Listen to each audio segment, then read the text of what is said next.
نحمدہ و نصلی علی رسول الکریم اما بعد فاعوذ باللہ السمیع العلیم من الشیطان الرجیم بسم اللہ الرحمن الرحیم۔ جی ناظرین سامعین، یہ دسمبر کا مہینہ پورے 10 دنوں کے بعد 25 دسمبر کو یہاں پر کچھ یعنی کہ جو مسیحی برادری کے لوگ ہیں وہ کرسمس ڈے مناتے ہیں، یعنی کہ اپنے مذہب کے حساب سے۔ تو پہلی بات یہ ہے کہ ہمارے بہت سے مسلمان جو نادان ہیں وہ اس میں شرکت کرتے ہیں، یعنی ان کو مبارکباد دیتے ہیں، ان کے لیے مٹھائیاں لے کے جاتے ہیں، اور وہ یعنی کیا کرتے ہیں کہ یعنی کہ جو بڑے بڑے لوگ ہوتے ہیں، یعنی کہ جن کی سیاست میں کوئی یعنی کہ سیٹ ہوتی ہے یا کوئی زمیندار قسم کے ہوتے ہیں یا بڑی ڈیوٹی والے ہوتے ہیں، تو وہ ان میں شرکت کرتے ہیں۔ تو آیا کہ ان ساری چیزوں میں شرکت کرنا صحیح ہے یا نہیں ہے؟ پہلی بات، آپ پہلا اصول سمجھ لیں۔ پہلا اصول کہ بعض لوگ ہمارے نام نہاد یعنی کہ جاہل قسم کے لوگ ایک چیز جب آپ سامنے کہیں گے کہ ان تہواروں میں شرکت کرنا صحیح نہیں ہے، تو وہ دلیل پیش کرتے ہیں۔ وہ دلیل کیا پیش کرتے ہیں؟ کہتے ہیں کہ دیکھو اللہ کے رسول کریم ایک یہودیہ عورت کی دعوت قبول کی، یا کہتے ہیں کہ اللہ کے رسول کریم صلی اللہ علیہ وسلم جو کافروں کے گھر جاتے تھے دعوت دینے کے لیے، ان کے پاس جاتے تھے۔ بھائی بات سنیں، اللہ کے رسول کریم صلی اللہ علیہ وسلم کا جانا تبلیغ کے حساب سے تھا، تہوار منانے کے حساب سے نہیں تھا۔ نبی صلی اللہ علیہ وسلم جب بھی کسی کافر کے پاس گئے تو آپ تبلیغ کرنے کے لیے گئے۔ جب آپ صحیح بخاری کے اندر کتاب الجنائز کے اندر، مشکات المصابیح کے اندر کتاب الجنائز کے اندر آپ کو حدیث مبارکہ ملے گی کہ نبی صلی اللہ علیہ وسلم ایک کافر کے گھر گئے، جو اس کا ایک بیٹا تھا چھوٹا، جو آخری مرحلے میں تھا، سکرات میں تھا۔ تو اللہ کے رسول کریم صلی اللہ علیہ وسلم جب اس کے گھر گئے اور وہاں گھر جا کر اس بیٹے کو کہا کہ بچے کلمہ پڑھ لے، تو اس بچے نے اپنے باپ کی طرف دیکھا تو باپ سمجھ گیا کہ بیٹا مجھ سے اجازت مانگنے کے لیے طلبگار ہے، تو کہا کہ بیٹے اللہ کے رسول کریم صلی اللہ علیہ وسلم جب تمہیں کہہ رہے ہیں کہ کلمہ پڑھ لو تو بیٹے کلمہ پڑھ لے۔ تو اس بچے نے وہاں پر کلمہ پڑھا تو اللہ کے رسول کریم نے کہا کہ الحمدللہ، اللہ کی سب تعریف ہے اللہ کے لیے، اللہ رب العالمین نے آج اس جان کو جہنم سے نجات دی۔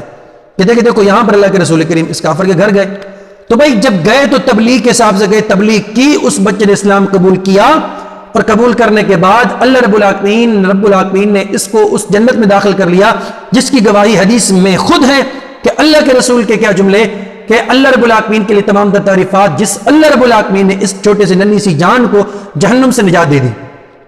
تو یہ جانا تبلیغ کے غرض سے تھا، یا ایک یہودیہ عورت کے پاس گئے تو تبلیغ کے حساب سے جاتے تھے، وہ اللہ کے رسول کریم تھے۔ آپ کس تبلیغ کے حساب جاتے ہیں؟ آپ تو ان کے ساتھ تہوار مناتے ہیں، ان کو آپ مٹھائیاں دیتے ہیں، ان کے ساتھ آپ ڈانس کرتے ہیں، ان کے ساتھ آپ ان کے چرچ میں بیٹھتے ہیں۔ تو بھائی یہ ساری چیزیں غلط ہیں، دین کے خلاف ہیں، یہ دین کے خلاف باتیں۔ مجھ سے تو کسی ایک دوست نے سوال کیا کہ سائیں ہمارے ایک دوست ہیں، شاید اس کا نکاح ہے چرچ میں، تو کیا میں اس کی دعوت پہ جا سکتا ہوں؟ میں نے بولا کہ نہیں جا سکتے ہو۔ میں نے بولا کہ وہ کیوں؟ اگر وہ شادی آؤٹ سائڈ کرے چرچ کے باہر تو آپ دین کی تبلیغ کے حساب سے جائیں، اس کو دین کی تبلیغ بھی کریں، پھر آپ اس کی شادی میں شرکت بھی کریں، لیکن دینی تہوار میں نہیں۔ یہ دینی تہوار نہیں تھا۔ میں نے بولا کہ ٹھیک ہے، اگر آپ ان کو چرچ میں اگر آپ کو دعوت دے رہے آپ جائیں گے تو وہاں پر کیا ہوگا؟ بولا کہ وہاں پر وہ اپنے دین کے حساب سے کچھ منائیں گے۔ میں نے بولا کہ پھر اللہ کا دین کہاں ہے جو نبی علیہ السلام کے اوپر نازل ہوا؟ تو یہ چیزیں غلط ہیں۔ ہمارے پڑھے لکھے نوجوانوں میں یہ چیز پتہ نہیں کیوں گم ہے کہ اپنے دین کو، اسلام کو، شریعت کو، منزل من اللہ جو ہے اس کو چھوڑ کر ایسی چیزوں کے پیچھے ہیں جن کا کوئی مقصد نہیں۔ بلکہ آپ ایسے کریں کہ آپ ان کو تبلیغ کریں، آپ ان کو سمجھائیں کہ بھائی یہ چیزیں غلط ہیں۔ اب جو پہلے آپ کا دین تھا، آپ کے نبی تک تھا، جب اللہ کے رسول محمد الرسول اللہ آ گئے تو نبوت، شریعتیں جتنی بھی پیچھے تھی، کتابیں جتنی، سب منسوخ ہو چکی۔ سورہ آل عمران کی آیتیں وَإِذَا أَخَذَ اللَّهُ مِيثَاقَ النَّبِيِّينَ لَمَا آتَيْتُكُم مِّن كِتَابٍ وَحِكْمَةٍ ثُمَّ جَاءَكُمْ رَسُولٌ مُصَدِّقٌ لِّمَا مَعَكُمْ لَتُؤْمِنُنَّ بِهِ وَلَتَنصُرُنَّهُ۔ یہ جو آیت ہے، اس آیت میں اللہ رب العالمین نے انبیاء علیہ السلام سے عہد نامہ لیا، وعدہ لیا۔ کیا وعدہ لیا؟ اللہ رب العالمین نے کہا کہ اے نبیوں میں آپ سے عہد نامہ لیتا ہوں۔ کون سا عہد نامہ؟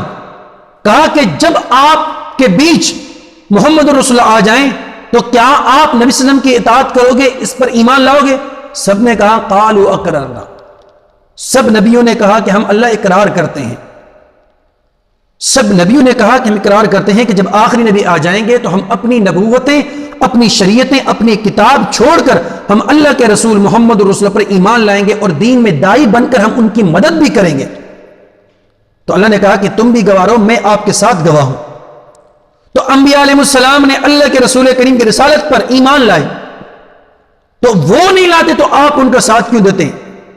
دینی تہوار میں شرکت کرنا بالکل جائز نہیں، بالکل غلط ہے، گناہ کبیرہ کا کام ہے۔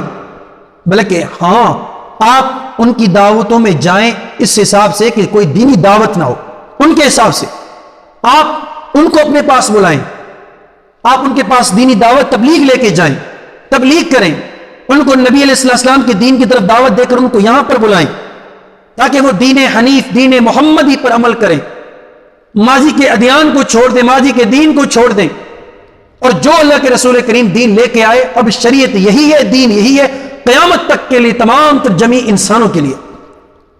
الیوم اکملت لکم دینکم واتممت علیکم نعمتی ورضیت لکم الاسلام دینا۔ ان کی دعوتوں میں شرکت کر کے ان کے چرچ میں جانا، ان کے لیے مٹھائیاں لے کے جانا، ان کے دینی تہوار، ان کے مذہبی تہواروں میں شرکت کرنا، خوشیاں منانا، یہ مومن اسلام مسلمانوں کا کام قطعاً نہیں ہے۔ اس بات کو بخوبی جان لیں، یہ مومن مسلمان کا کام نہیں ہے۔ مومن مسلمان کا کام کیا ہے کہ صرف کیا ہے، اللہ رب العالمین کا دین، اور وہ دین جو محمد رسول اللہ پر نازل ہوا، اسی دین کی تبلیغ، اسی دین کے ابلاغ کے لیے آپ محنت کریں، کوشش کریں۔ تو اللہ پاک سے سوال ہے کہ مالک حق مجھے آپ سب کو صحیح دین سمجھنے، اس پر عمل پیرا ہونے کی توفیق عطا فرمائے۔ والسلام علیکم ورحمۃ اللہ۔